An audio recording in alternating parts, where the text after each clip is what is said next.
बिस्मिल्लाहिर्रहमानिर्रहीम। हमारा आज का लेक्चर यूरोपियन हिस्ट्री के chapter number 5 the forces of continuity पे है।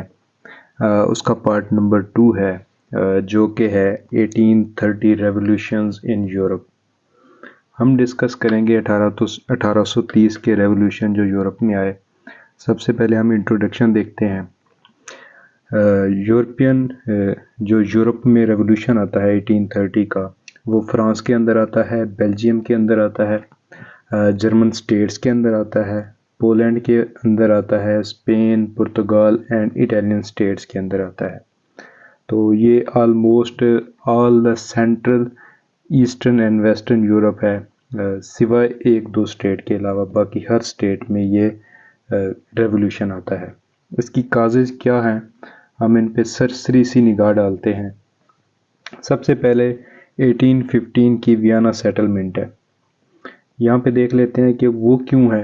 क्योंकि इसने फोर्सेस ऑफ नेशनलिज्म और लिबरलिज्म को इग्नोर किया था और अनपॉपुलर जो रूलर्स हैं उनको रिस्टोर किया था।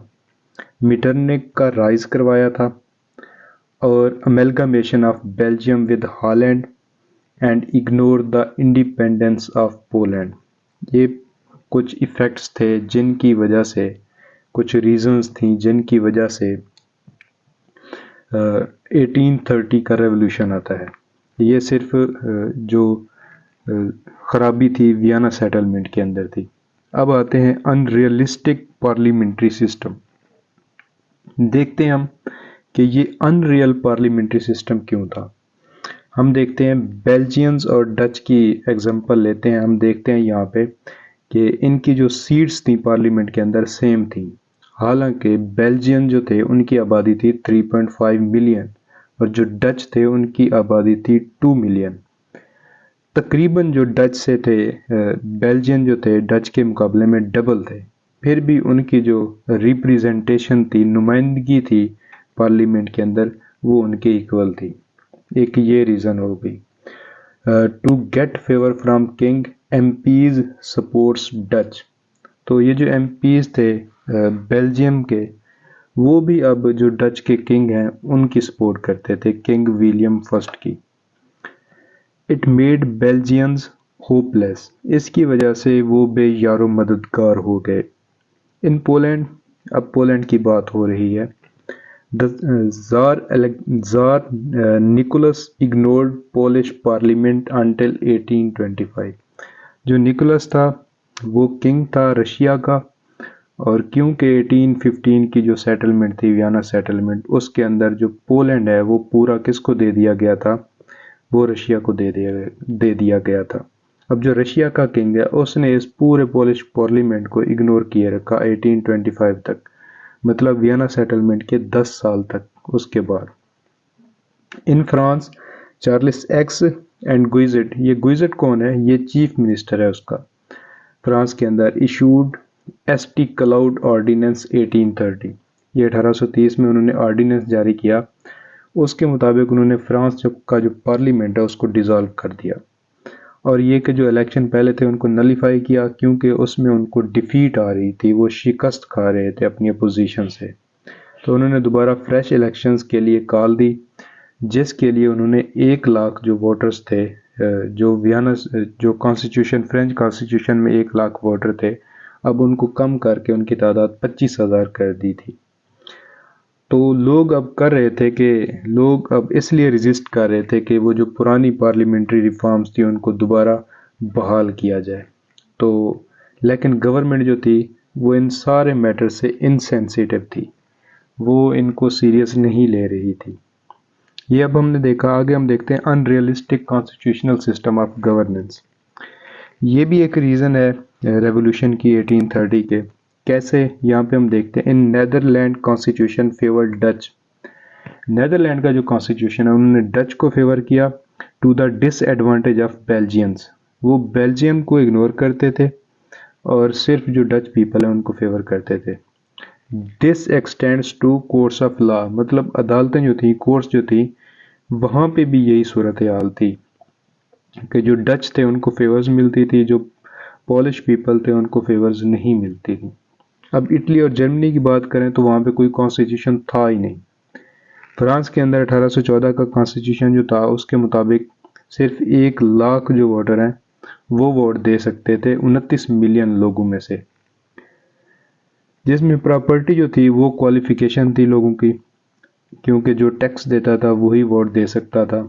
अच्छा, और दूसरा ये कि जो कॉन्स्टिट्यूशन है उसको वायलेट भी किया गया, जो कि वहाँ के रिस्टोर्ड बॉर्बन्स थे जिनको बाद में बहाल किया गया उनको ला के। अच्छा, these all states wanted constitutional system like Britain.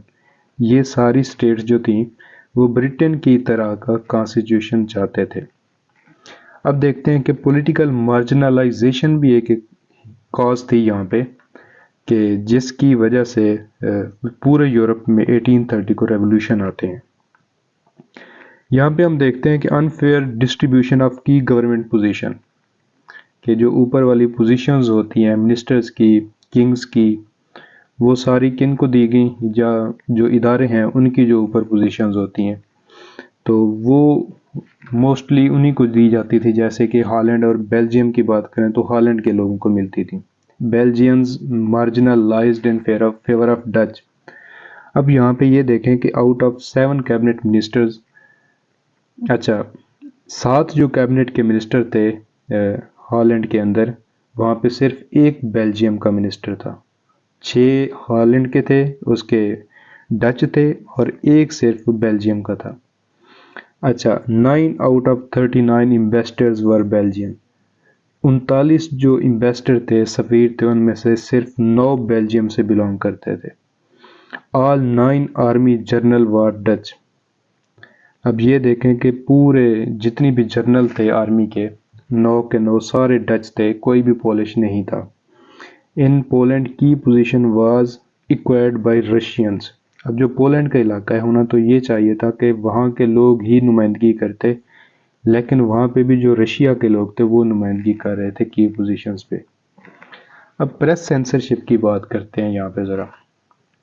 ये भी एक रीज़न है रेवोल्यूशन की।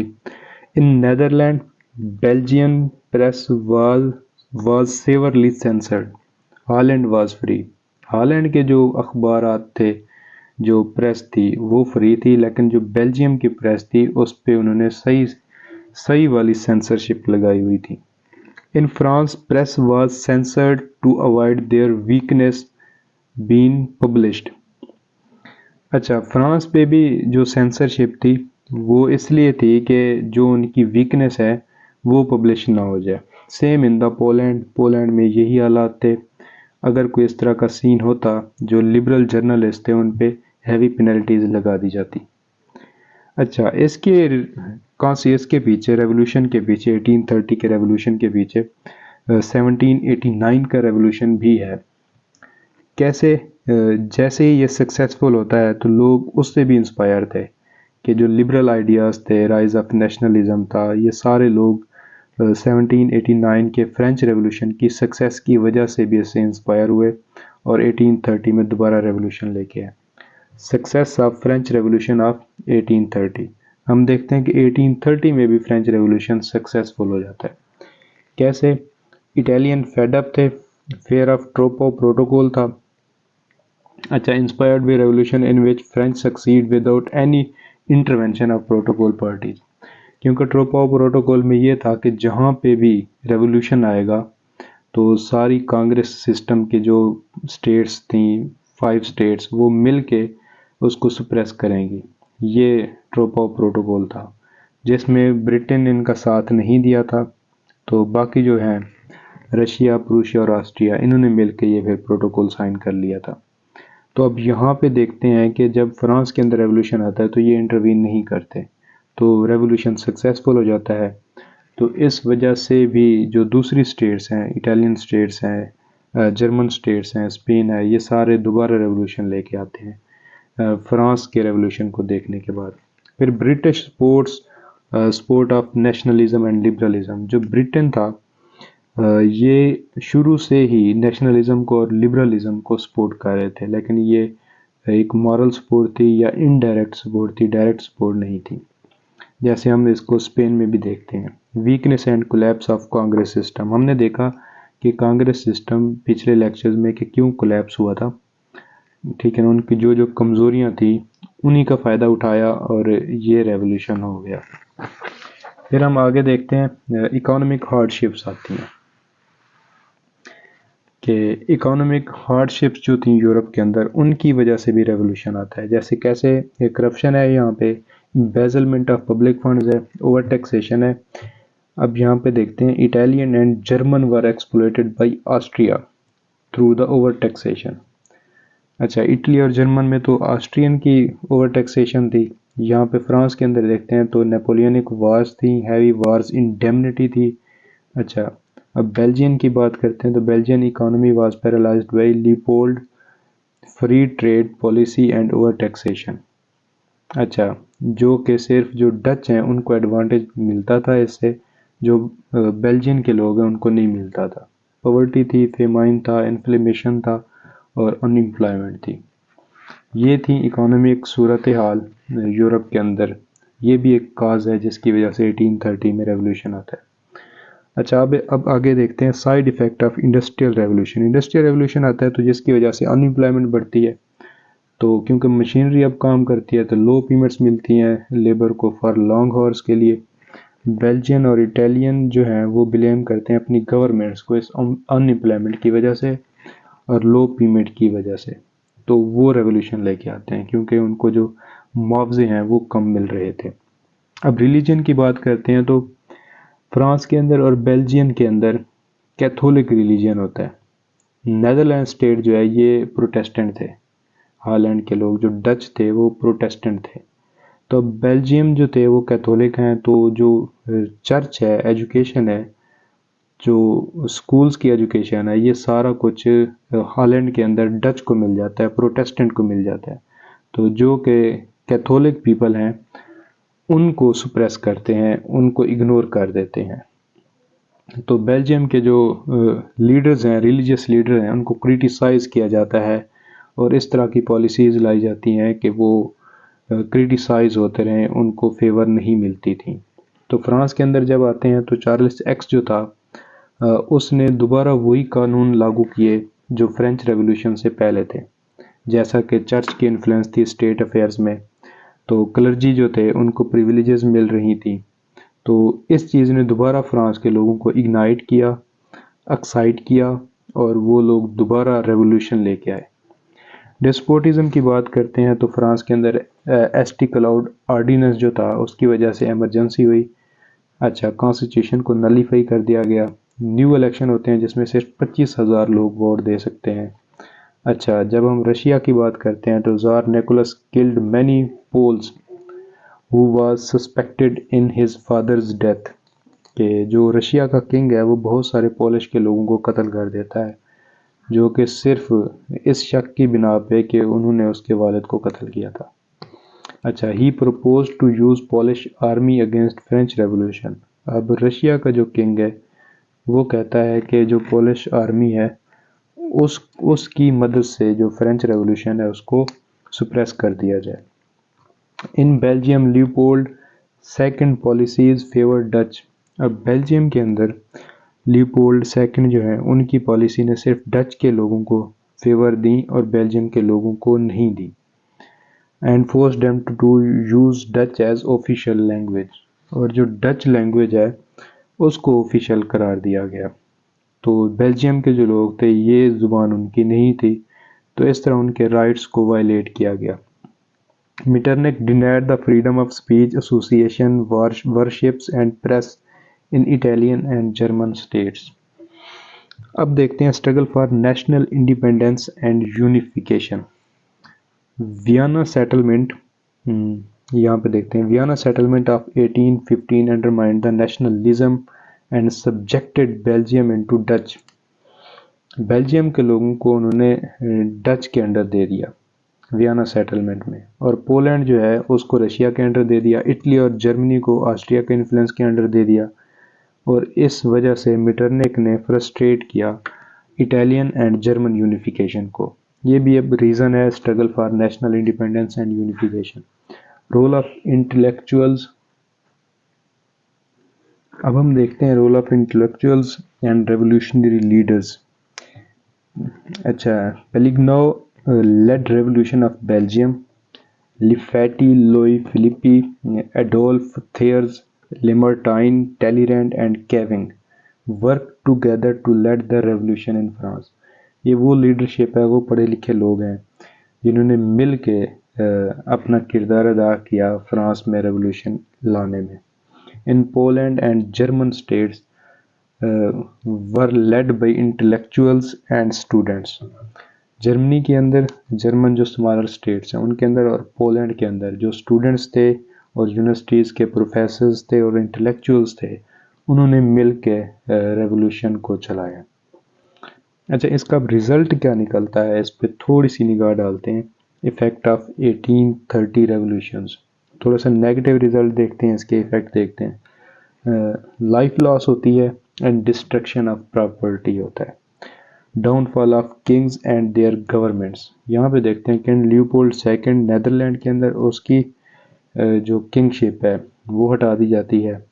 चार्ल्स एक्स को फ्रांस से हटा दिया जाता है। जर्मन स्टेट्स के अंदर ब्रुंसविक, मोडर्ना, परमा, यहाँ से भी किंग्स को हटा दिया जाता है।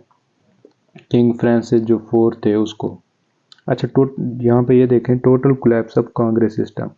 कांग्रेस सिस्टम भी मुकम्मल तौर पे तबाह हो जाता है। Outbreak of 1848 revolution in Europe. इससे आगे फिर जो 1848 का रेवोल्यूशन आता है उसकी बुनियाद भी यहीं से रख दी जाती है। Weakened Metternich influence in Europe. Metternich की जो इन्फ्लुएंस है 1830 के बाद कम होना स्टार्ट हो जाती है। Oppression and suppression of masses. यहाँ पे हम फिर देखते हैं कि मुख्तलिफ स्टेट्स जैसे बेल्जियम के इसके अंदर बेल्जियम के अंदर जो डच हैं वो सुप्रेस करते हैं। पोलैंड के अंदर रशिया सुप्रेस करता है। जर्मनी के अंदर ऑस्ट्रिया सुप्रेस करता है। इटली के अंदर ऑस्ट्रिया सुप्रेस करता है रेवोल्यूशनरी पीपल को। तो इस तरह हम कहते हैं कि ऑपरेशन और सुप्रेशन भी होता है मासेस का। इसके पॉजिटिव इफेक्ट ज़रा देखते हैं। Success of revolution in France and Belgium. Belgium और फ्रांस के अंदर रेवोल्यूशन सक्सेसफुल हो जाता है। Success of Greek war of independence. जो ग्रीक्स हैं वो इंडिपेंडेंस हासिल कर लेते हैं। Rise of new man and governments. तो हम देखते हैं जैसे ही इनकी गवर्नमेंट्स हटाई जाती हैं कहाँ कहाँ के नेदरलैंड के अंदर, फ्रांस के अंदर, जर्मन स्टेट्स के अंदर, मोडर्ना और परमा के अंदर, तो नए लोग आके गवर्नमेंट संभालते हैं। अच्छा, consolidation of constitutional liberal system of government. तो हम देखते हैं कि बेल्जियम के अंदर, फ्रांस के अंदर, स्पेन के अंदर, मुख्तलिफ स्टेट्स के अंदर अब लिबरल किस्म के कॉन्स्टिट्यूशनल लाए जाते हैं। Expose the weakness of Vienna settlement. कि इस रेवोल्यूशन ने 1830 के रेवोल्यूशन ने जो वियना सेटलमेंट थी उसको भी एक्सपोज कर दिया कि ये कितनी कमज़ोर है। तो इसकी वजह से फिर आगे 1848 में दोबारा रेवोल्यूशन आता है जिसको हम अगले टॉपिक्स में करेंगे। तो ये था हमारा लेक्चर। तो साथ साथ मैं आपको ये बताता चलूँ कि जब ये चैप्टर एंड होगा तो हम लास्ट में इसके रिकमेंडेड बुक्स में से कोटेशंस और पास्ट पेपर्स में से जो भी क्वेश्चन आए होंगे CSS के, तो उनको भी एनालाइज करेंगे, सॉल्व करेंगे। तो तब तक के लिए अल्लाह हाफिज़, शब बख़ैर और अपना ख्याल रखिएगा।